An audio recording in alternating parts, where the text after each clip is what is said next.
taken for a ride. So this Toronto woman successfully battles Uber after $207 penalty charge, right? If you have any issues with Uber or Lyft, right, they owe you money.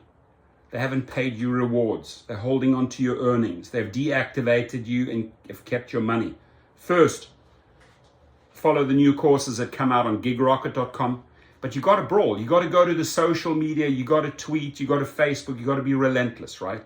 You got to put the pressure on them. TikTok, whatever it takes to get your money back. And then when you make enough noise, they come back and say, oh, well, you know, we're going to reimburse you. But so this woman felt taken for a ride by Uber. Toronto woman blasted Uber and had to fight for a refund after a driver slapped on an extra fee of almost $207 after a dispute over COVID safety measures during a ride Elisa Swartz took Monday evening. Hey Uber, a driver who locks the windows because it's cold outside and says COVID is just a cold when you ask for them to be open is more than an inconvenience, she tweeted Monday after her ride. The company responded saying, we're sorry to hear that your driver did not maintain a high standard of profession service, which caused you inconvenience. This is certainly not the kind of experience we want riders to have. I will guarantee you that driver got deactivated for that statement. Right there and then. That's when you're going to be coming to Gig Rocket next time so we can get you reactivated, right? Elisa tweeted that during the ride, I said I would get out of the car if the driver didn't unlock the window. So he did, which is when the comments about COVID being a cold were made. Since May 2020, Uber policy has been riders must also agree to sit in the back seat and open windows for ventilation. But after initial complaints to Uber, Swartz received an extra charge of $206.89. Now, what was this $206.89 for? Let's find out. Your driver let us know that a mess occurred on this trip that required cleanup fee.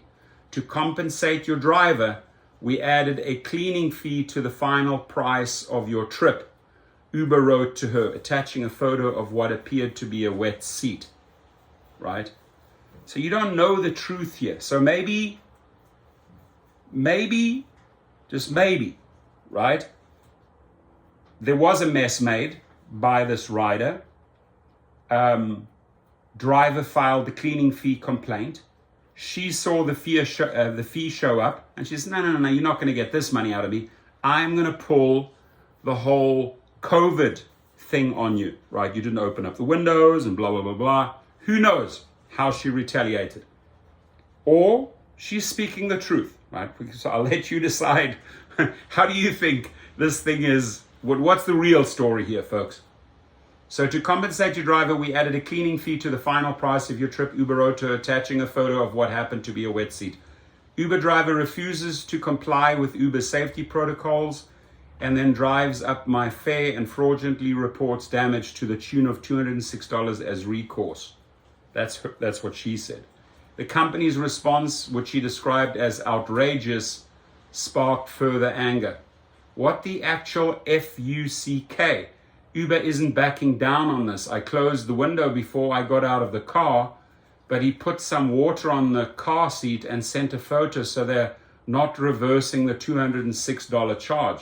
The company eventually gave her a refund 24 hours after the trip. The rider's experience did not meet our expectations, the company's spokesperson said in a statement Thursday. Swartz is thankful the social media attention helped, right? The social media attention, they don't want that bad negative attention. And I just have a feeling that this driver, and I hope he steps forward and tells us the real story. Even if he's at fault, just like, I screwed up. But I'd like to know if that driver got deactivated. Thanks to everyone who helped amplify this thread. Uber wouldn't do the right thing on their own, but they did respond to the negative attention, she tweeted. It doesn't reverse the stress of a fraudulent $206 fee or fix how they handled it, but at least I'm not out of the money.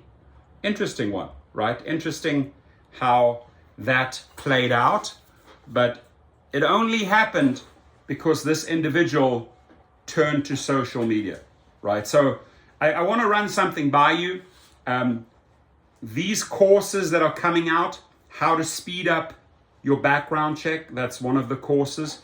You sign up for that on GigRocket, and then it'll take you to a brief video showing you what we need, right? Basically like name, email of the driver, why they failed you, or is your background check in limbo, right? Or was there a dispute? We just need that information because we have a standard letter, a legal letter that goes out to Checker and one that goes out to Uber, and it gives them 10 days to act on the background check that they are sitting on. Because what Uber really does is you may have a clean motor vehicle record, you may have a clean criminal record, but they might look at your consumer or credit report saying they don't do that, right? And so they're baiting you in becoming a driver. Oh no, we don't check your credit or consumer, and then they put you on hold.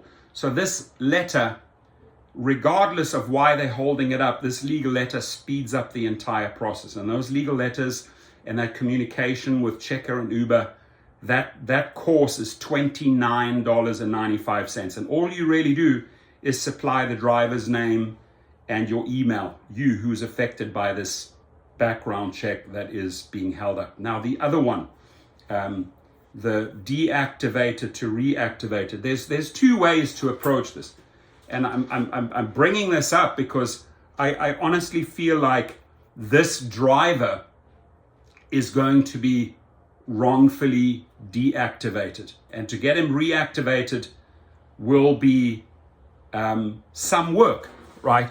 And most often you really don't know as the driver, what do I do when I'm deactivated? Well, the course that's coming out on gigrocket.com, basically there's two ways. That's the do-it-yourself course. Also, $29.95. You have a legal letter, a template written up by attorneys, plug in your name, your email, right? And it goes to Uber or Lyft or DoorDash, whichever gig company has deactivated you, wrongfully terminated you as an independent contractor. Now, this is not an employment relationship, because if you get wrongfully terminated in your employment, you'll probably be looking at an employment lawyer, and that's really, really costly, right? We can keep the costs down here. We give them 10 days. It's a very, very hard letter that spells out, if in 10 days you do not act, I will act. I, the driver who was wrongfully deactivated, will act. And so in the do-it-yourself course, we send out the letters for you. You supply the name, the email, and then what you will be doing is, if need be, following up with a small claims suit, anywhere from $5,000 to $10,000, depending on your damages, because obviously you're losing money, you're not behind the wheel.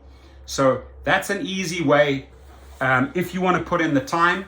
If you don't want to put in the time, and if you want our division to do everything for you with paralegals, etc., we'll draw up the letters, 10 days. Then there's another follow-up letter, which gives them another 72 hours. If they don't act on that, then we get the papers over to you for the filing of the small claim, and that is $89. So you could do it yourself, or you could have someone do the work for you. The bottom line is, if you do not fight back, right, like this lady fought back. Oh, and I want to add that in the deact to reactivate, in the $89 course, where we, the team, do the work for you, I also get my social media channel involved, right? That is like this. They do not want this. So we'll say, hey, this individual got wrongfully deactivated. Here is the real story. And then we take it to Twitter, we take it to Facebook, we take it to YouTube, right? So there's a lot of work that goes into the $89, but we pressure.